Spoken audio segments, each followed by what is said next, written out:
Thank you for joining Wars of the Rosies as we continue with part 3, The Secret Doctrine, from The Lost Word, Its Hidden Meaning, by George H. Steinmetz. Chapter 2, The Secret Doctrine. The secret doctrine, being the real secret of Freemasonry, is not divulged even to the candidate. There is no machinery set up in the ritual for the purpose, and the secret doctrine itself is not even acknowledged to exist, as evident of the difficulty encountered even by a Grand Lodge when faced with the question we quote from the Report of Committee on Masonic Information of the Grand Lodge of California. What facts, theory, or doctrine does the Grand Lodge expect the Committee on Masonic Information to inculcate? The Grand Lodge has not said. Obviously, it is not to teach what is in the ritual, for that is already thoroughly taken care of. What is the Grand Lodge's authorized and approved version of the history of Masonry? It has none, except what is found in the ritual. What is the Grand Lodge's interpretation of the symbolism of Freemasonry? It hasn't any, except the ritual. What is the doctrine of the Grand Lodge about the philosophy, religion, or principles of Freemasonry? Obviously, nothing, except what is already taught in the ritual. Therefore, if your committee circulates any information at all, it must be in addition to, subtraction from, or modification of the only authorized doctrine of Grand Lodge, viz., the ritual. Hence, we have the anomaly of a committee officially and solemnly authorized to disseminate unauthorized materials. Here is the difficulty, clearly realized and acknowledged by this committee. Officially, the ritual is all there is, and no Grand Lodge will go beyond that fact and attempt to define the teachings of Masonry, nor will any Grand Lodge, to my knowledge, admit the existence of the secret doctrine, which is so openly discussed and written about by Masonic students and authorities on Masonic symbolism. This attitude itself might well be termed one of the Mysteries of Freemasonry. The same is true of the landmarks of Freemasonry. Practically every jurisdiction in the United States enumerates different landmarks, or accepts those listed by Mackey, entirely overlooking the learned discourses of brothers Silas Shepard and Roscoe Pound. The California Grand Lodge Committee, however, overlooked the outstanding and pertinent fact of Freemasonry, i.e., it was never intended that the secret doctrine be divulged to the candidate. He is given but the exoteric explanation of the necessary clues whereby he may discover the right. But he is not given the right. He is given only a substitute. We are not referring to the substitute word, but the entire explanation offered in the Lodge, which in the monitors is quite frankly admitted to, but the rational account of the ceremonies of initiation. In other words, the candidate is given a plausible explanation, and if he is content with that and seeks for no more in Masonry, he has received all the value of Masonry possible for him. He has obtained all the rights or prerogatives, lights or enlightenment, and benefits or advantages which can be conferred upon him in a lodge. Hence he must ask, seek, and knock. He must pray or do for himself. The lodge has completed its mission to the full extent of its obligation and original intent, i.e., to bring him that same way or to the same level as all brothers and fellows have done who have gone this way before him. The secret in Freemasonry cannot be too strongly stressed. Firstly, because there are those in the order who in their lack of knowledge claim that it does not exist. Secondly, because the seeking Mason can gain no further light than is shed by the ritual itself until he starts his quest for the real secrets of the hidden mysteries of Freemasonry, and they are found within the secret doctrine.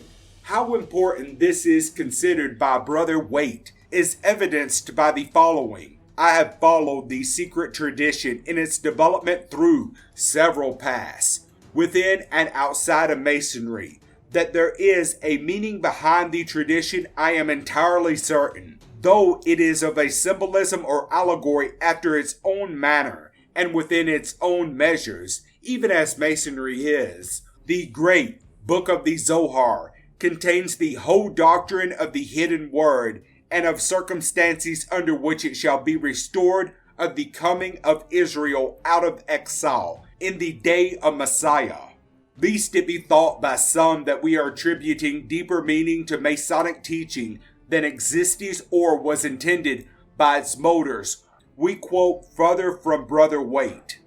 It has been recognized throughout that there is a higher mind of Masonry, that a wider meaning attaches to its chief allegory than that which appears on the surface, and that the essential greatness of certain degrees and rites have been realized by few only of the multitudes who know them firsthand. The generally accepted theory is that our present lodges are the outgrowth of the operative lodges or guilds of the Middle Ages. There is no inclination to question the fact that our modern lodges, as organizations, owe their origin to these operative lodges, but what of the esoteric teaching? Are we to believe that these craftsmen of the medieval guilds, most of whom were actually illiterate, conceived an entire philosophy such as Freemasonry, and then with consummate cunning concealed it beneath a complicated system of symbolism and allegory? The obvious answer to the question is they did not.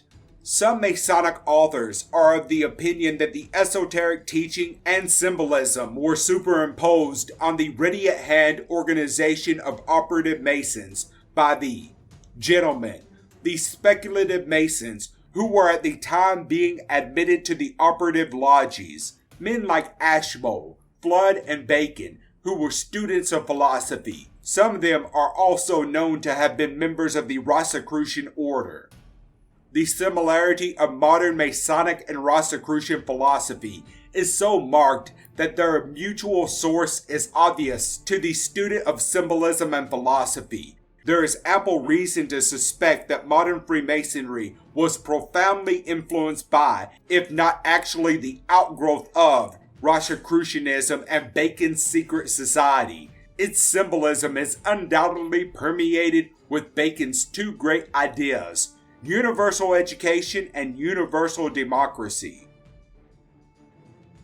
Another curious link in the chain of circumstances which binds the Royal Society to the esoteric tradition is suggested by Hugh B.C. Pollard. We find in association with it, the Royal Society, not only Boyle, but Sir Christopher Wren, Sir Robert Moray, Elias Ashmole, and Locke. These are not only the most important names in the early Royal Society, but also in English Freemasonry. Sir Robert Moray, who was the driving force behind the Royal Society, had entered the Rosicrucian fraternity in 1641 and was also the driving force in speculative Freemasonry. Prior to this period, we have no satisfactory trace of any Masonic organization other than purely operative or guild concerns. There is no trace of any person of quality in association with these minor guild mysteries. Yet between 1630 and 1660 we find people of social eminence, and it was a day when social caste rules were binding, enrolled in Masonic organization. The Adepts, Part 3, Order of Universal Reformation, page 86. Of Fludd, Hall says, De Quincey considers Robert Fludd to be the immediate father of Freemasonry. See the Rosicrucians and Freemasons. Author Edward Waite considers Fludd as second to none of the disciples of Paracelsus, even going so far as to declare that Fludd, far surpassed his master. He further adds, the central figure of Rosicrucian literature, towering as an intellectual giant above the crowd, who, directly or otherwise, were connected with the mysterious brotherhood. The following is quoted from Hall's remarks regarding Sir Francis Bacon.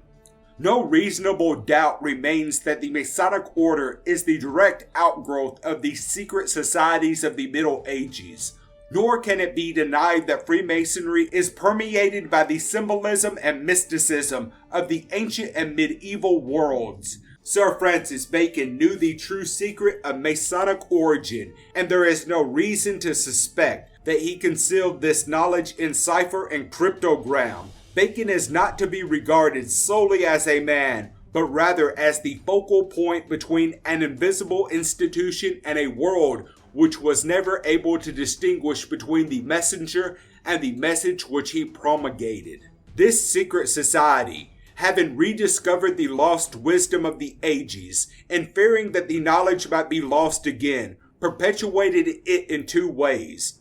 One, by an organization, Freemasonry, to the initiates of which it revealed its wisdom in the form of symbols. Two, by embodying its arcana in the literature of the day by means of cunningly contrived ciphers and enigmas. Evidence points to the existence of a group of wise and illustrious fraters who assumed the responsibility of publishing and preserving for future generations the choicest of the secret books of the ancients, together with certain other documents which they themselves had prepared. The future members of their fraternity might not only identify these volumes, but also immediately note the significant passages, words, chapters, or sections therein. They created a symbolic alphabet of hieroglyphic designs. By means of a certain key and order, the discerning few were thus enabled to find that wisdom by which a man is raised to an illumined life. We previously mentioned the mutual source of Rosicrucian and Masonic philosophy. What is that source? It can only be the ancient mysteries, the original source of all occultic philosophy extant in the world today. It is asserted that the ancient mysteries, in harmony with the doctrine of the threefold man, had as their objective the bringing of man to an intellectual knowledge of his spiritual estate, that having cognizance thereof he might develop the spiritual latent within himself, and eventually regain his original state as a spiritual being, conscious of his innate spirituality. The mysteries taught by parable, analogy, and allegory, and illustrated their teaching with symbols of protean meanings. One or more meaning were usually quite obvious and known to initiate and profane alike, with no attempt at secrecy. The more recondite meanings were known only to the initiates, and even these were expounded and amplified only as the neophyte advanced in his studies and was admitted to the higher grades or degrees. Insofar as we now know, the mysteries did not solicit membership nor attempt to proselytize. It is true they apparently taught morals and ethics to the multitude, inasmuch as the so-called pagan priests were initiates, and they promulgated the esoteric philosophy of the mysteries in their temples. But the initiate and esoteric teaching were exclusively for him who, of his own free will and accord, presented himself as a candidate for the mysteries. Only such were admitted as were deemed worthy and well qualified, of good moral and ethical standing, and of good intelligence capable of grasping the esoteric teaching, and then only after a due process of preparation.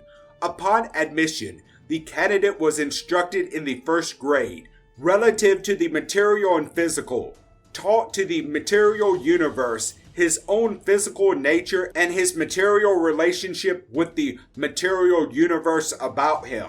Having made the necessary proficiency in this grade, he was introduced to the cyclical grade where his instruction continued on a higher plane. He was acquainted with the philosophy of the mysteries given a liberal education in the then recognized sciences, and finally reached a stage of enlightenment where he had a logical intellectual foundation upon which to erect the superstructure of his faith and practice.